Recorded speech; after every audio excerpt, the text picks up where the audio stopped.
Hey, Ramblin' Ted here. I am at the border of Louisiana and Texas at the international boundary marker. Apparently, it's the only international boundary marker in the United States that's inside the United States. You know, you've got international boundary markers between Mexico and Canada, of course. But this is one that dates back to the 1800s when Texas was an independent nation. So, kind of cool. Let me spin the camera around and show you what I'm looking at. That's what we're looking at right here. Internationally, in the early 1700s, France and Spain began disputing their New World international boundary that was included in this area. Neat. I'll let you. You can go ahead and read that. I'm not going to read it to you, but it is interesting to see. The first marker fell into the Sabine River. That's interesting. But a second granite marker was placed right here, and this is a marker. This is the only known marker remaining, believed to be the only original international boundary marker within the contiguous, that's a tough word, U.S. today. So cool. A little bit of Texas history.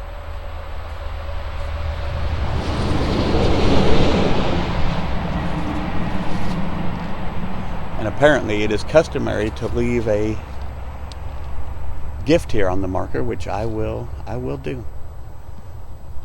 So we left a Bible there and a duck. So that's probably a Jeep person. And several bullets, which is kind of interesting. I could do that, I guess, but I don't think I will. Somebody over here put this really, I guess it was a snow globe that it looked like somebody broke, or some limb or something fell and broke it. But that's kind of interesting. It's a neat little spot here. You could definitely stop here and have a picnic. Big area, big open area to run around in. But kind of cool. It's quite a drive here. I forgot. I live in Texas, but I came down through Louisiana. And man, I forgot that Louisiana thinks of road maintenance as pouring a 3-inch thick slab of asphalt just over the top of it. So it was not a fun ride. That's really bumpy. They just pour a slab of asphalt and they don't even bother rounding the edges off. I don't think so every mile or two you just hit a bump, a big bump. Kind of a thud. Anyway, this is really interesting. I've wanted to see this for a while. About 2 hours from where I live. Several markers they've got here about it though, so that's kind of nice.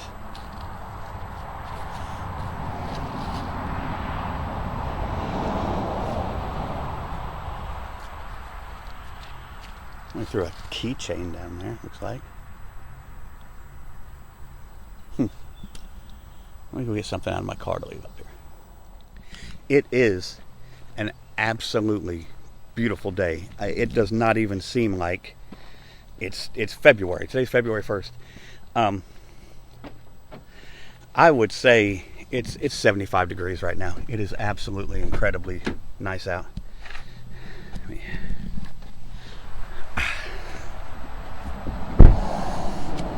Yeah, it's wonderful out here right now.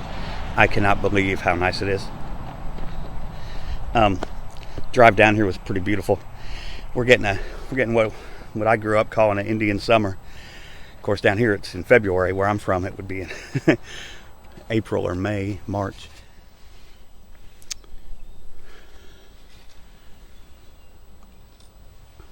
Oh man, little token up there. Yeah, they've done a good job with this. I mean, it's nothing fancy. There's no park benches or anything out here, but it is definitely a nice little tribute to this last and only remaining international boundary marker between Texas and Louisiana. It's funny to think of the fact that at one time Texas was independent from the rest of the United States, that it wasn't part of the United States. It was a separate country. So A lot of weird history, a lot of strange history in Texas. Drive down here today got me thinking about just different things. I get stressed a lot at work and just different things in my life. And I can get in my car and start to go travel and do a video like this and literally feel that tension just melt. I mean, completely melt away. And I don't know what that is. I don't know if I just think some people are meant to be nomads and they're meant to travel and do things. I've never been happier in my life than when I'm on a road somewhere, going somewhere. And when you start to get older, you start to think about things in your life, and I don't know. Sitting in one spot is just it's hard for me. I can't do it. I like to travel. I like to see things. I like to visit places I've never been like this. And I don't know why. I've always been this way. One of the greatest things in my life was at the age of about 16 years old. My mom just decided she wanted to travel, and we got a van and camper and just went all over the United States. I've been in almost every state, I'm pretty sure. A few in the northeast that I haven't been in, but other than that, I know for a fact every state west of the Mississippi. Most of them to the east. There's a few up in the whole New England area and stuff, and up around New York, but New York and New Jersey, Philadelphia, Pennsylvania. I don't know, a lot of places. But I'm never happier than when I'm traveling. It's nice out. It is nice out here. If you people have stayed at home and you're sitting around, you're missing out. You are missing out. Like I said, couldn't ask for a more beautiful day. I wonder if all these people driving by know that they're passing a piece of just straight Texas history and United States history and really world history that's sitting right here on the side of the road. That's what's always so funny to me. You just never know what you're driving right past sometimes. Pretty cool little spot though. So this is actually the border, right where that marker is between Texas and Louisiana. So right now, I mean, that's Texas.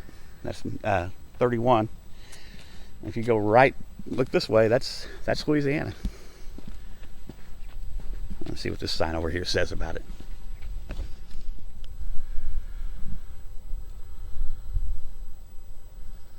So it's 1840. I keep saying 1880. 1840. Set on April 23rd, 1841. Only marker of international boundary. So, pretty neat. Anyway, that's Louisiana 765 that way. Texas 31 that way. So right, if you're driving, you can probably tell, because it'll be the spot where the road gets smoother. Will be the boundary. But yeah, like I said, I've wanted to see this for a long time, and I'm coming down here. I don't know if I'll make this a separate video or if I'll include it with it, but I'm heading down this way to visit the grave of an actor that I've always really liked, and I found out he was buried down here in Deadwood, Texas. So I am going there to visit his grave. Person that you'd have to go back a long time in my life to understand why I like this actor so much, but there's a reason. If I include this on the video, you'll know in a minute, and if not, you'll have to look for another video that I'll be uploading, because he's a pretty interesting guy.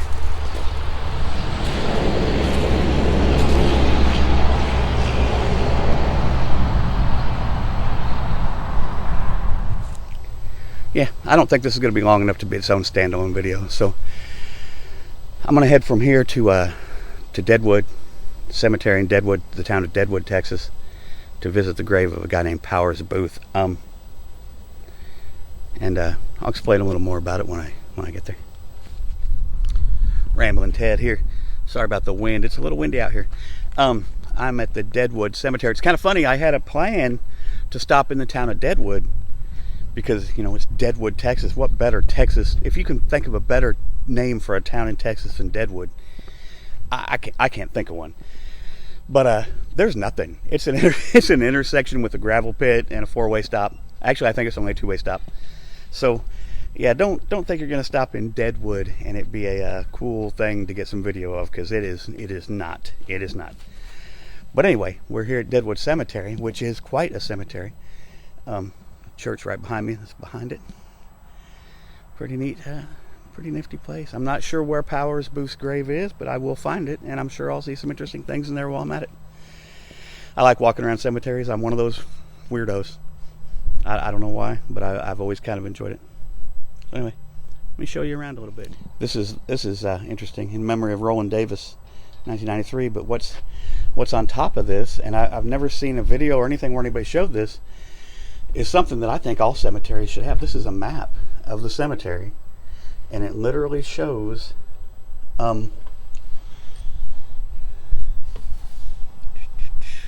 right in here, Powers Boothe is right there, and it's A378. So A3, this is going to be segment A right here. I don't know how well you can see that, and A3 right there.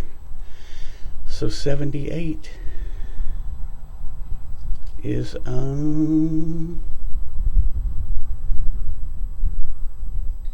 right up there at the very top of A3. What would be A3, if you can see that? Not sure you can. Anyway, so that looks to me like all the way up in that corner. So let's go ahead and go on in and see if we can get there, and I'll tell you a little bit about why I like Powers Boothe.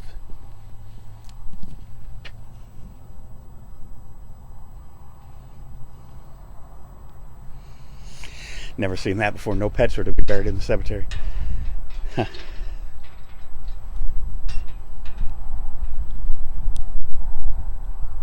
Interesting.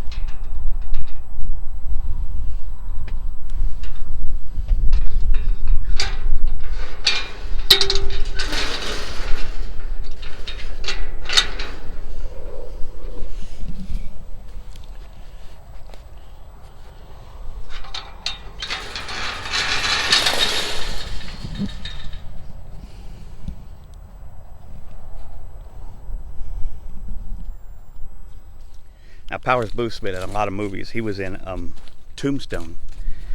For you kids that might not know who he is, you've seen the meme with the guy sitting there and the cowboy sitting there with the big mustache going, "Well, bye." Well, bye. That's Powers Boothe. And you got to go back to, for me, all the way back to 1983 when I was about 16 years old.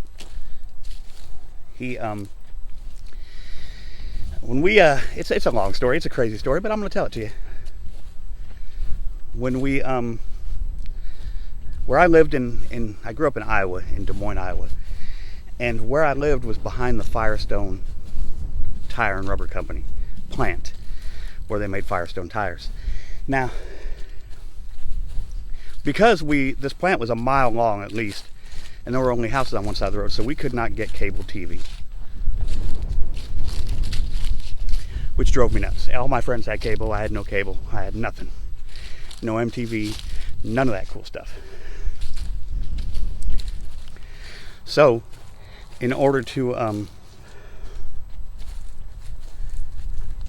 we petitioned the Firestone Rubber Company. The neighborhood did several times. And they wouldn't. They said that they would go ahead and pay for cable for several offices and stuff in their building to make it where it was both sides of the street that had cable. The cable company still wouldn't do it. Firestone, in their defense, they were great about it. They tried to help us out. But anyway, finally, they got a hold of us and they came up with a plan. And that plan was to put a microwave dish on our on our roof, on our chimney, pointed at a tower about 2 miles away, and they would beam HBO to us. Now, they didn't beam cable to us. We didn't have that kind of thing. They beamed HBO to us.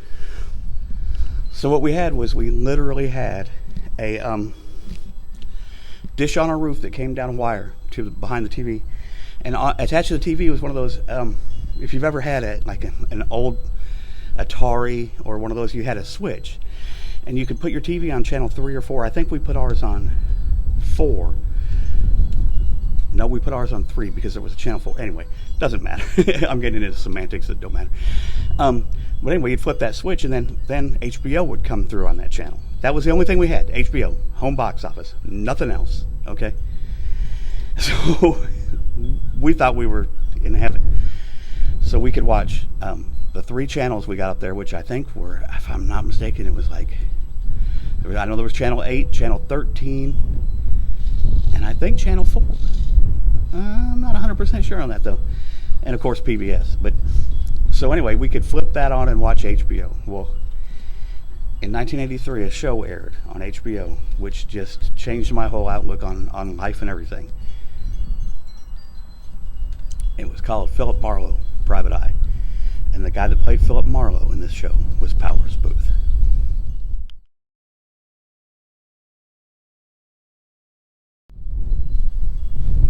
Now, this Philip Marlowe show, it introduced me to something I didn't know existed called film noir, which is basically dark film. It was set in the 30s. Powers Boothe played Philip Marlowe pretty much perfectly as far as I was concerned. To me, he was Philip Marlowe. The movie, the way it was filmed, the cars in this show, the clothes, everything, I was into. I felt like I was born in the wrong time period. I felt like I should have been a guy in the 30s, and I just loved the show. And it was on for, I think, 3 years, and it only had, 12, 14, 16, they were almost like small movies. It was more than a TV series. It wasn't a weekly thing.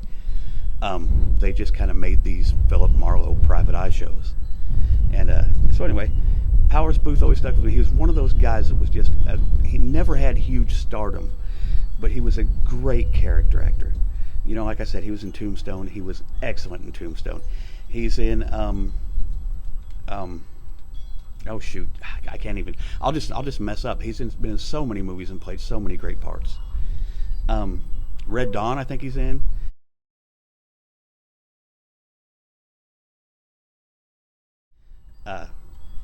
Just all kind. But anyway, he was born right around here, and his family's all from around here. I think he was born in 1948, and just really kind of touched. I don't know why. Some people just seem to stick with you. Powers Boothe is an actor that stuck with me. Every time I saw him in something, I thought he was just great in it. Could play a part so well, and was just what I would call an actor's actor. He wasn't a flashy, to me he made the part what it was, instead of trying to make himself part of the part, if that makes sense. He played for the show, as a musician, people say sometimes you play for the song. And that's to me that's great. Now I'm not a play for the song kind of guy. I'm kind of a show off, so a lot of times I'll overdo it. But playing for the song is a real thing, and acting for the part, I think, is a real thing. And a lot of actors don't do that. But Powers Boothe did, and he played. I don't even know if you can find the Philip Marlowe show anywhere to be watched, but if you can, I recommend it. It is well worth watching. I'm going to have to see if I can find it.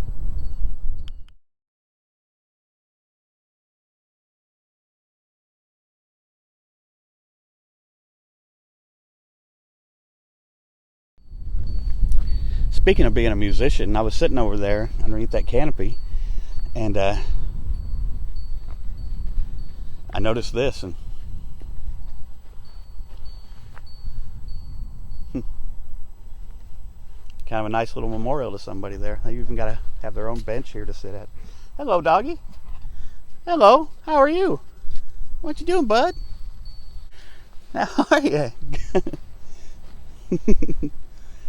Good boy. You're a good boy. I don't know your name, but you're a good boy, I can tell. I love dogs. There's the little canopy thing I was sitting under there. Yeah, like I said, I'm not going to try and give you a history on Powers Boothe because I'll get names and dates wrong. I always do, and you can always look it up. You know, we have Google, and you can Google things. So, but I'm just going to tell you that he definitely one of my favorite actors, and I'm pretty sure his grave is right up here somewhere. I think I'm heading the right way. We'll find out. Say one thing: this cemetery is packed with graves. They are all very close together, and really they're not in any kind of order. Like they're not in even rows, if that makes sense. There's a couple of old graves here, very, very old.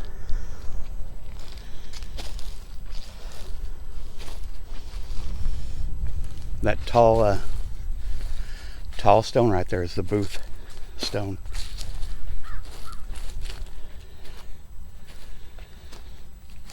Several members, I believe, of his family are buried here too. Now, I think he was born in Snyder, Texas. Not sure where Snyder is. Maybe I'll look it up. It's got to be around here because his whole family's buried right around here.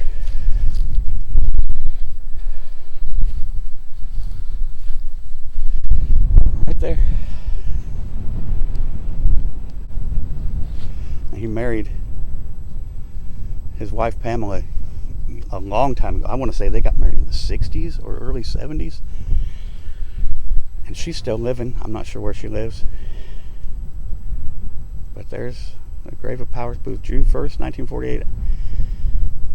Towering Texas gentleman and world-class actor, and I've got to agree with that. He has 2 kids. They're still living. And quite a guy. I could do a Powers Boothe film festival, I think, and everything he was in would be good. So, anyway, just a little trip I've always wanted to make since I found out he was buried within a couple hours of me. I always wanted to come up here and pay respects because, without getting too funny about it, I was not a popular teenager. I was picked on by people, and definitely bullied some in my life. And being able to watch him and escape into the world of Philip Marlowe for just an hour, you know, every week or every couple weeks or whatever, it helped me a lot. It gave me an insight into a world that I didn't know. So, Powers Boothe, I just want to thank you.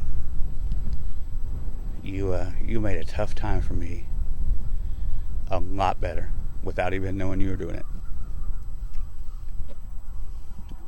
So, thank you.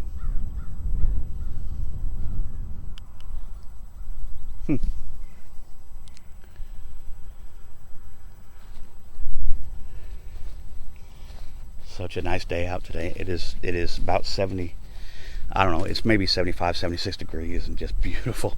It should not be like this on February 1st. Now you can see we're in the Deadwood's kind of in the middle of nowhere. There's not a lot here. In fact, I was really hoping for a gas station for a while, and I did not pass one. So, but definitely peaceful and nice out here, though. Definitely nice. All right, now this time I really am signing off. Been a good day, nice little drive. I've got to drive back. I don't know if I'll make another stop. If I do, I'll probably make a whole different video about that stop. But I just wanted to come down here and pay respects to an actor that probably, although mildly famous in his time, I don't feel like he's gotten the due that he deserves. You know, I think he deserves a lot more. I don't know. A lot more credit than he's gotten. Although he is a great guy. He made great movies, and I think he was happy with his life and what he did. And that's the important thing, is to be happy with your life and what you do. And man, do I ever sound philosophical and sad sometimes, don't I? I'm really a happy person. I'm a pretty happy guy most of the time. But I don't know. I'm just glad you guys are with me. Like I always say, it costs nothing to be nice to each other. Get out there and do things, and take little drives and see what's in your neighborhood, even outside your neighborhood. This has definitely been a nice little trip for me. I greatly enjoyed it, and I'm glad I'm out in the weather, out in the sunshine. I could pull this jacket off. That's how warm it is. It's a very nice. But anyway, I'm going to sign off from Deadwood, Texas, and the Deadwood Cemetery and the grave of Mr. Powers Boothe. Till next time, y'all be good to each other. Bye.